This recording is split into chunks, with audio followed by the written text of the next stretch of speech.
રાજકોટ જિલ્લા પોલીસના operation mule હન્ટમાં એક મોટો ધડાકો થયો છે. રૂપિયા 2500 કરોડના આંતરરાષ્ટ્રીય સાયબર ફ્રોડના તાર હવે બેન્કિંગ સિસ્ટમની અંદર ઘૂસી ચૂક્યા છે. જિલ્લા પોલીસ વડા વિજયસિંહ ગુર્જરે પ્રેસ કોન્ફરન્સમાં આ ખુલાસો કર્યો.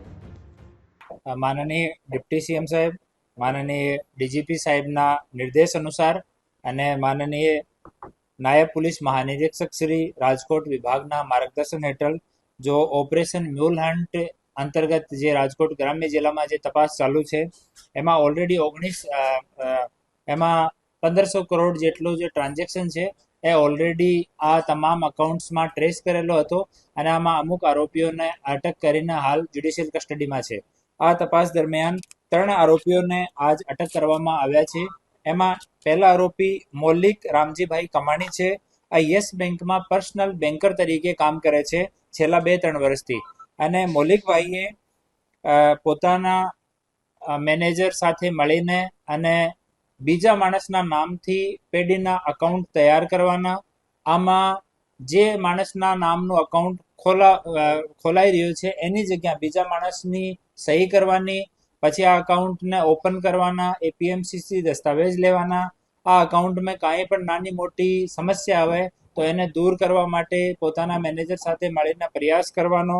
અને આ મૌલિક કમાણી એનાથી પણ એક કદમ આગળ જઈને જ્યારે પૈસા ઉપાડવાના અને આંગળીયા કરવાના હોય તો એ કામ પણ પોતે આ ચીટર્સ માટે કરતા હતા. તો મૌલિક કમાણીને હાલ અટક કરવામાં આવ્યા છે.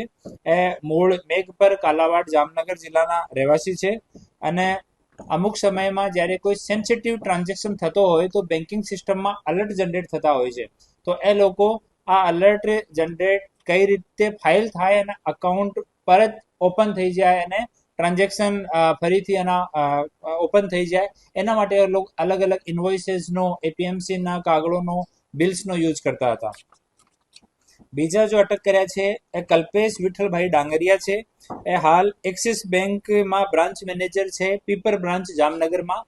અહીંયાથી પહેલા એ યસ બેંકની જસાપુર જામકંડોરણા શાખામાં, એના પછી મોવિયા પડદરીમાં, આ બંને જગ્યા યસ બેંકમાં બ્રાન્ચ મેનેજર હતા.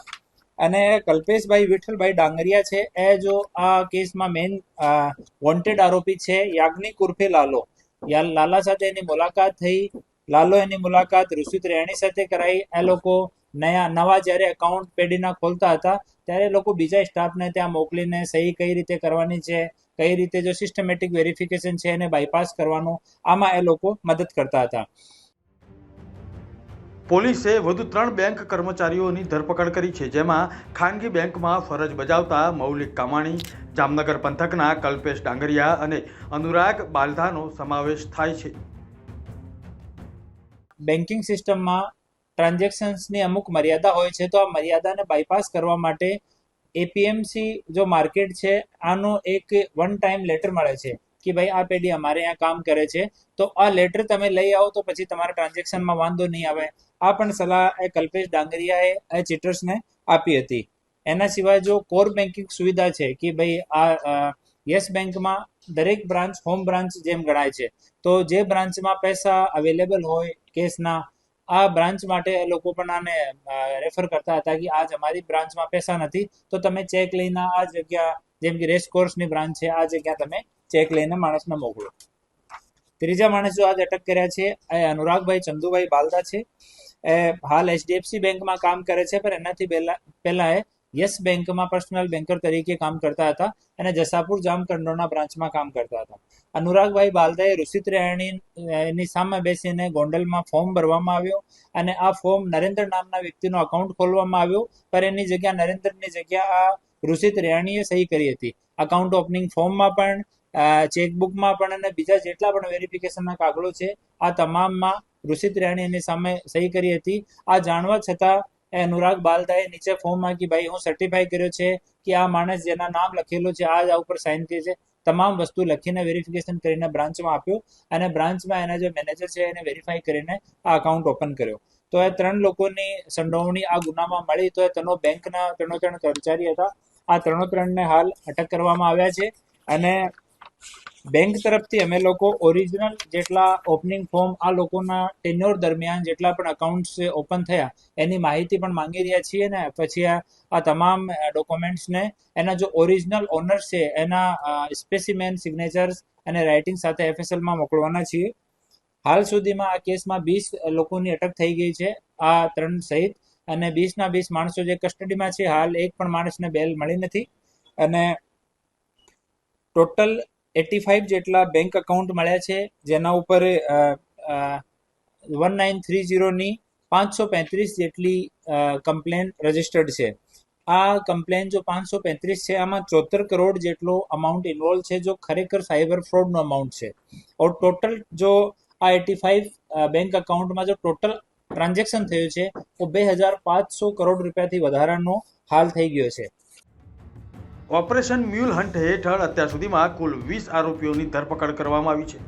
પોલીસ હવે એ દિશામાં તપાસ કરી રહી છે કે આ નેટવર્કના છેડા કઈ બેંક સાથે અને કયા મોટા માથાઓ જોડાયેલા છે. ડીજી સાહેબને રિક્વેસ્ટ કરીને એક સીએ પણ આ કેસમાં એક્સપર્ટ એડવાઇસ માટે હાયર કર્યા છે. એ પણ અમને આમાં ઇન્વેસ્ટિગેશનમાં મદદ કરી રહ્યા છે.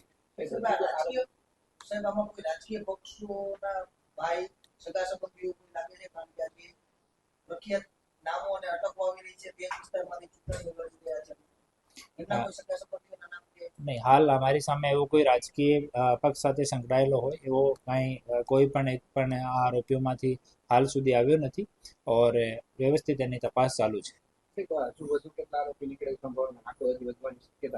હા, આમાં જ્યારે અમે લોકો બેંકથી ઓરિજિનલ જેટલા પણ ફોર્મ્સ છે એ અમને મળશે, એફએસએલમાં મોકલીએ.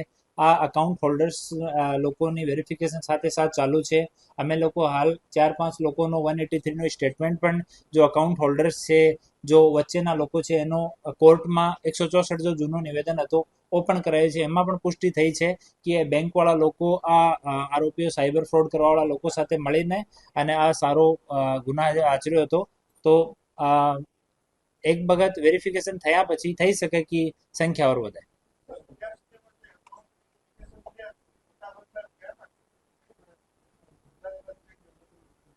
અકાઉન્ટ્સ આપણે અહીંયા નહીં છે, મોસ્ટલી તો રાજકોટ અને આજુબાજુના છે. અકાઉન્ટ હોલ્ડર્સ ઓર અકાઉન્ટને જો ઓપરેટ કરવાવાળા લોકો છે તો આપણે રાજકોટ જિલ્લાના અને આજુબાજુના લોકો છે.